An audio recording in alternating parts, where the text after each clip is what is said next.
That is good. Wow. Popular Christian author and blogger. Yeah, seriously. Mic drop. That was, yeah, seriously. I'm just going to pick my mic up and drop it. There we go.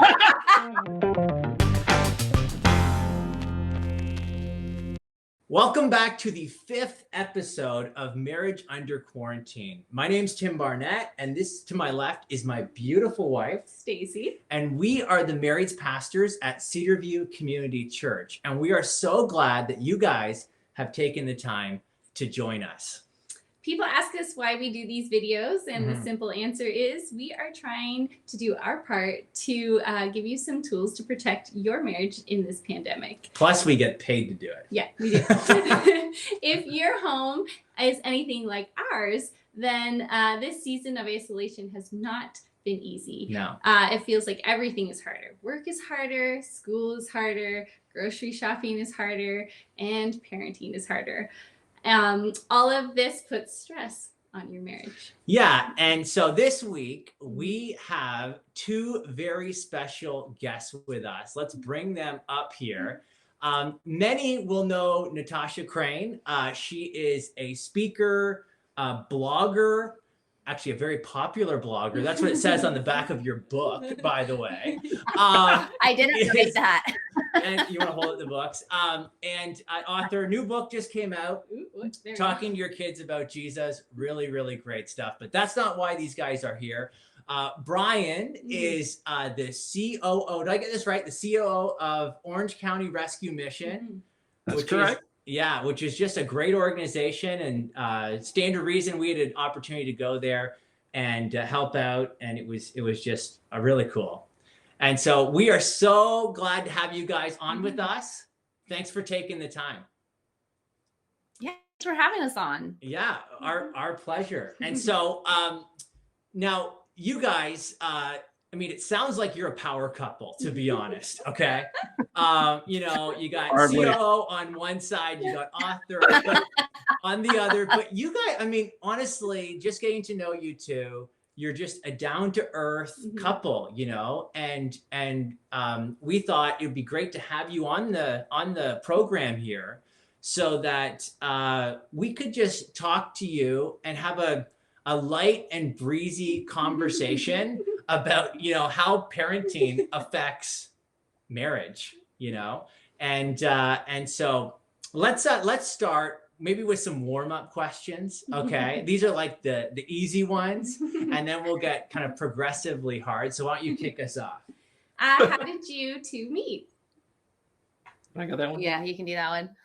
Okay. We met in the first week of college. We both went to USC, and there was a freshman orientation dance or something. It's so ridiculous.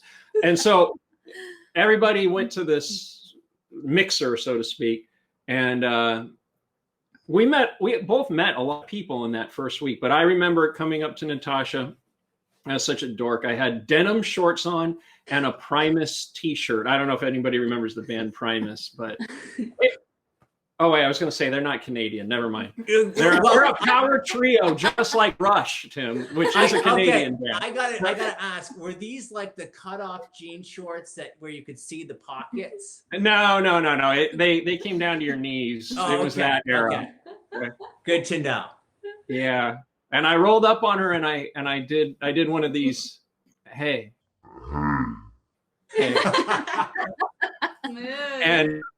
And she was smitten. I mean, it was like, where have you been my whole life? I'm actually getting that vibe right now from you, Bryan. Yeah.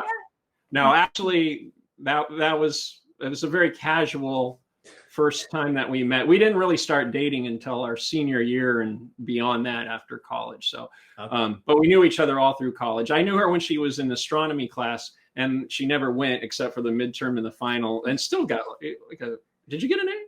A minus. A minus. I went to every class and got an A, and she skipped almost every class and got an A minus. So who was the smarter one there? Yeah.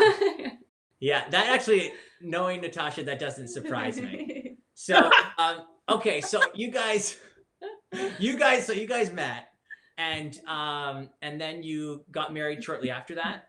How long did it take for you to pop the question and get down the aisle? Right. Let's see if we can get these dates right. This is going to be Okay. awesome. So we started dating our senior year, and then 1998. 1990. Oh, okay. Well, that's fine. And then we got married in September of 1999. There you go. Ah, She helped you out there. No, that's not right. We started dating in January of 1998. Right. Yeah. Okay, that's fine. So we got engaged about a year later, and the wedding was in September of the following year.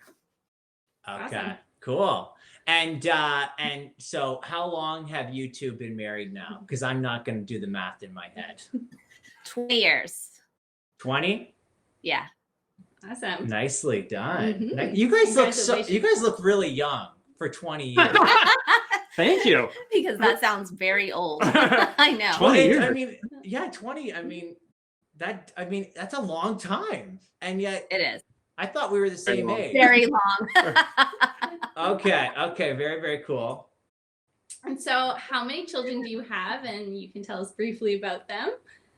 We have 3 kids. So we have boy-girl twins who are in 5th grade. They're 11. And then we have a 9-year-old daughter. And they've gone to a private Christian school for the last several years, but we're actually going to make the move to homeschool in the fall. So that's going to be a huge, new, different thing for us. Yeah. Ooh, exciting. We were planning that though before the benevolent powers in government told us we had to. Like, I just want to clarify that we had made that decision Yeah. before the government did it for us. So we're slightly on the front of the curve on that. And I can verify that. I remember you pointing out that Facebook post, Yeah. and that was all before COVID, right? And I know you've been thinking about this, and you didn't just jump into this, on a whim. You guys have been thinking really hard about this, haven't you? Yep. Yeah. Yeah. Very cool. Quite a while. I gotta say, you just got a puppy. Now we don't consider puppies kids, but your puppy's adorable, and I know that just. And that just is gonna, complicate things at home too. I mean, puppies are a lot of work, right? Yes. Yeah. Yes. A lot of work. And it's a little sheep doodle. Is that right? Is that how you say it? Sheep poo Yeah. or something? A sheepadoodle. A sheepadoodle. It's like half Sheepadoodle. sheepdog and half poodle. Yeah. So Okay. cute. Yeah. She's 6 months old and it's gotten progressively easier, but it is a lot of work. Yeah. So busy house. Mhm. Yeah. Okay, so you want to do this one? Sure. You guys became parents 9 years into your marriage. So how did that change your marriage dynamic? Yeah. Didn't change at all, right? I'll take it. Okay. Well, I think it was great for us that we were married for a long time before we had kids because we got to really settle out a lot of the things that sometimes couples are still working through when they have kids. And so that's not to say that, there's ever an amount of time where you work everything out and then you have this perfect moment to have kids. That never happens, as we all know. But I think that we had a long time with our relationship to really know each other really well, get on the same page with a lot of things and just to enjoy a lot. So we were very independent. We did a lot of backpacking and we went on a lot of trips and traveled and all those kinds of things. And we had a ton of fun. But when we had kids, we both said, we're not going to be like those couples that suddenly drop everything and don't do anything again. We are going to keep up our lifestyle. We're going to do everything exactly the same. So we were just like dead set on that. And I remember we went on one backpacking trip where we saw a family that had really little kids and they had big old backpacks on. And we were like, that's awesome. It's possible. We can totally do this. And so the reality was when we first had the kids, we still tried to do a lot of stuff initially because it was more about that's what we said we were going to do. But it ended up being more that we realized that the reason people stop doing some of the things that they do is because their priorities change. Sure. And sometimes the desire to have some mellow time at home with your kids because it's so hard to go places outweighs the joy of being in those other places. And so I think we had kind of a big lifestyle change in terms of adventure and things like that, but not because we had to, because we just realized this is a different season of life. And so we allowed those changes to happen. And we've still gone a lot of places with the kids and stuff like that, but we haven't been backpacking now in a few years, but we hope to get back to it. But I think that for me was one of the biggest things that changed, is just what we decided to do with our free time just looks very different, I think, once you have kids. I know how many backpacking trips we've been on since the twins were born. Do you? At least one. That's it. One. We've been on one backpacking trip in Is that 11 true? years. Is that true? Yep. Sequoia, I get it. Pear Lake, right? Yep. Yeah. 2011-ish. Oh boy. Yeah. But that makes sense, you know. I don't think we've ever been on a backpacking trip. No, I'm not a camping kind of person. I'm a cottage kind of person. Yeah, they're really. Well, we become cottage people. Yeah. Yeah. Once we had kids, Yeah, I'm we soft. became cottage I'm- people. yeah. So I don't know if that's ever gonna happen, but We have friends that camp, mhm. and We they do. invite us. We just don't go. When You we're gonna, politely decline. yeah, You have something going that weekend? We yeah. always do. One of these days. Okay, how about this one? What has been the biggest adjustment to your marriage while parenting during this pandemic? Are you guys just business as usual, or has this kind of upset the family dynamic at all? So this is what I do. I get up and I go to work, and then occasionally throughout the day, Natasha texts me and like gives me a report of what's happening or not happening. And then I feel bad for her because sometimes it's hectic, and I go, oh, "That's terrible, honey." And then I come home, and she deals with all of it. So the question really should be put to her: how has this changed? Well, I think the biggest change has been that the kids are home from school, which is kind That's of insightful. Wow. But I mean, all of the impact that has to, for me trying to work from home. I mean, the book that you held up at the beginning, that came out in the middle of all of this. And that's a lot of stuff for authors to do, in terms of the promotion and doing interviews and all this stuff. And meanwhile, the kids are now home from school and they need all kinds of help because our school's actually giving them stuff to do every day. They have Zoom calls and all kinds of stuff. It's not like I know in some places where they've just sent the kids home and that's it. So they need lots of help and lots of stuff to do. And so trying to balance all of that, I think the hardest thing for, I guess on my end, is that there's a lot of stuff that maybe I would normally do that doesn't get done. Mm-hmm. And so by the time Bryan comes home, I'm actually thinking, okay, he's going to look and think though, I just did not want to do the dishes today. But in reality, I've been doing this stuff with the kids all day and he's not going to understand how different it is all of a sudden. And so I think that's kind of been an adjustment, just kind of communicating ever so gently that, honey, I didn't, the reason the kitchen is a mess. The reason there's stuff everywhere in the house is because it was always like that, but it's even worse now. So that's, I think that's. So it wasn't because she started watching Days of Our Lives or something like that in the middle of the day. No. Absolutely not. That's why the text messages are coming to you. So she has good backup. Like, this is what I've been dealing with all day. Right. It's documented. It's all about setting the expectation. Yeah. That's right. So, and it's been hectic for him too, though, because of his job. At the rescue mission, they've had a lot to deal with given this crisis and preparing it and making sure the facility's ready. So by the time he comes home, more than ever, I feel like one of those moms is like, okay, I've had a horrible day. You take the kids. But he's had a really long day too. And so I think that's been difficult. So there's never, we don't have time alone and I don't have time alone, which I'm not used to, and I'm a serious introvert, so this is an on-ramping toward the whole homeschooling lifestyle that is a little bit of an early adjustment. Except it's not on your terms, right? Yes.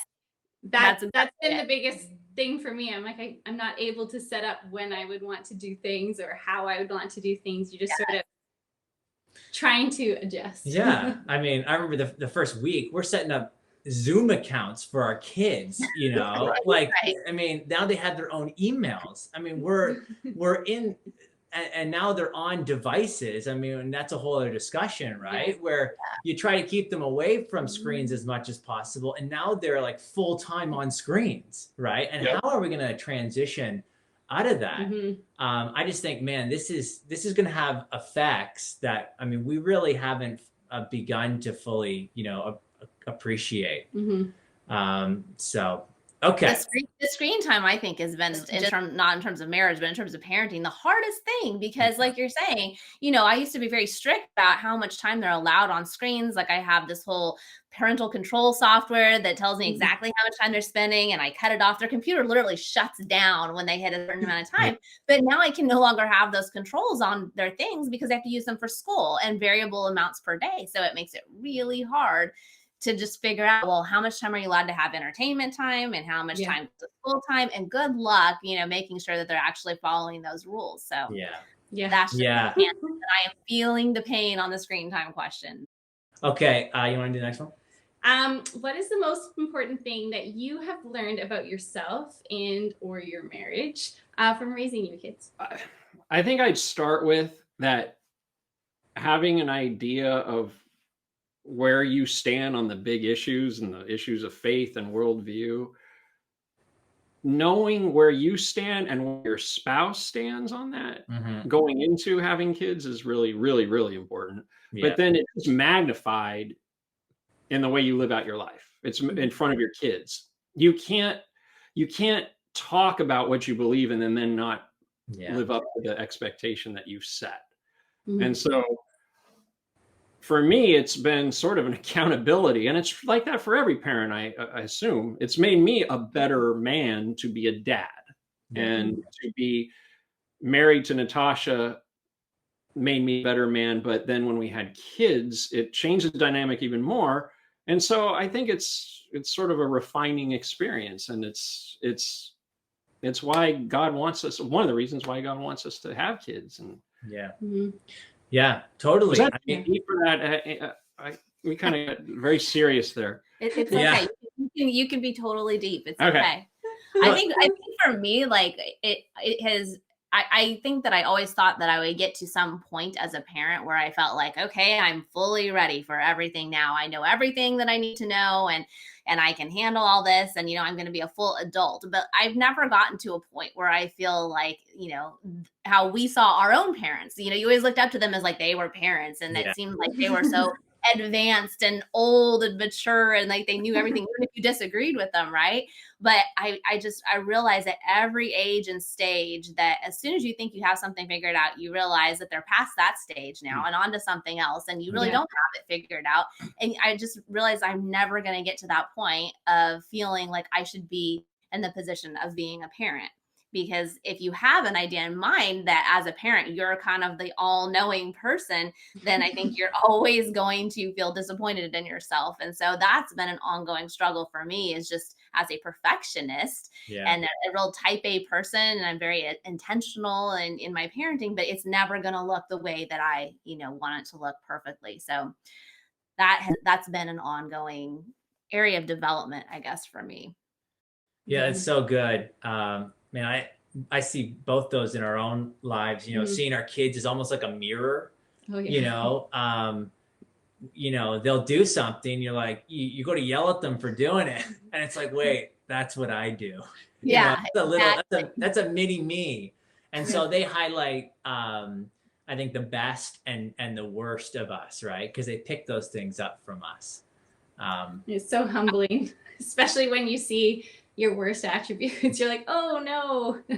I really think it's like the 80-20 rule. It's like they copy 80% of the bad and 20% of the good. I felt like this for so long. And I don't know, do you just feel like that sometimes, where it's like, why is it that I keep seeing the negative thing that I do, but then I keep trying to pour into the good stuff and set that example and everything. But it's like that stuff is so much harder to catch on. It's not proportional to what you actually do. That's the fall right there. That's the fall. That's the sin nature coming out. But then, you know what, when they do, respond in the way that you want them to, man, it's just like, it's a celebration. It's like, whoa, I can't believe you did that. I can't believe how sweet you were to your sibling. I can't believe, you responded, you gave that apologetic response, or whatever. And I'm just like, yes, let's go to McDonald's. I need to reward you. Happy meals all around. Yeah, that's right. Totally. That's right. Okay, how about this one? Last question. So what is one piece of advice that you would give to other married couples who have kids, based on your own experiences? Well, this was a piece of advice that was given to us early on, and I think about it a lot. It basically, we were explaining something that was happening with one of the kids when they were like 1 year old, and this lady said, "Just remember that everything is a phase. Everything is a phase." And I've seen that play out over and over again, where you start to get frustrated because the kids are acting a certain way, or you think, man, are they completely off the rails? And are we not turning this shit back around? And really, it's just a phase. It may even be a 1 day phase, but kids are resilient and they seem to bounce back fairly quickly. And so whenever things start to feel like out of control, or like we really need to pour into something, more often than not, things come back to a little bit back to normal. Yeah. And so, but I'm the type that once something starts to unravel, I see it all the way through to the end in my mind's eye. I see the absolute and so I reel that back in by remembering it's just a phase, and it's every time it has just been a phase. Yeah. So that would be my advice. Yeah. That's good. Mhm. I like that because and I think that works in your family, because you guys have such a good foundation, right? Like you were just talking about with, you're living out your worldview. You're not just talk, it's action. Mhm. And so you can rely on your kids seeing the way you live day to day, Mhm. even with the times that you're not consistent.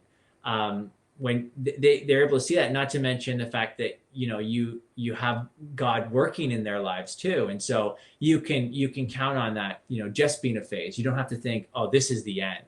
This kid's gonna end up on the streets. They're gonna, you just like go down that rabbit hole. That's really good. That's really good advice. I like that. And it draws you to your knees to pray for them too, right? Because there's hope in that. Absolutely. Yeah. Mhm. So that's good. What do you got? I would say, in addition to everything that Bryan said earlier about being on the same page with your worldview, I mean, that's the number one most important thing. Because if you don't agree that the number one most important thing in your parenting is to raise kids to know and love the Lord, then there are a lot of things that are not going to flow out in your marriage and your parenting. So I think that's the number one piece of advice, is getting to the same page where you can both honestly say that that is your number one goal, and then you execute from there. But I also say that I think a lot of times today, the message that is given to parents, just because so many parents are discouraged and, they're looking for encouragement. So many people say, well, just, pick your battles. And I agree with that. You don't want to be constantly fighting with your kids. But at the same time, I think that now that Christians are literally in a worldview minority, we're in a different situation where there are a lot of battles we have to fight. And instead of telling people, well, just cut down on the battles that you're fighting and don't feel so discouraged, I think we need to build people up and encourage them to know that we are going to have to fight a lot of battles. Your kids aren't going to always like it. There are going to be a lot more conversations you have to have about discerning the media that you're watching, the books that you're reading, how you're spending your time, how you're using your devices. All of those things start to feel like a bigger and bigger battle all the time, because there's so much that we're up against, given that the world is the way that it is. And so I think that my encouragement would be to keep fighting the battles and to not give up, because we have to just keep remembering we are at war. And as soon as we kind of decide, well, I don't want to fight the battles, I don't want to make my kids unhappy, that's when we're going to start losing the battle in our own home. So I think that's hugely important. That is good. Wow. Popular Christian author and blogger. Yes, seriously. Mic drop. That was, seriously. I'm just going to pick my mic up and drop it. There we go. That was a good note to end on. Yeah, that's great. We're just so grateful that you guys took the time join us, Mhm. chat with us for a few minutes. We trust that this session is going to be a huge encouragement to the broad church community that's watching this video. Mhm. And we want to remind all the viewers to not forget about our quarantine date nights. So every week we're posting a new one, and the newest one will be posted tonight on our website and our Facebook page. Nice. And so next week we are going to be having a Zoom hangout. Mhm. So stay tuned for more info on that. We'll see you next week, and God bless.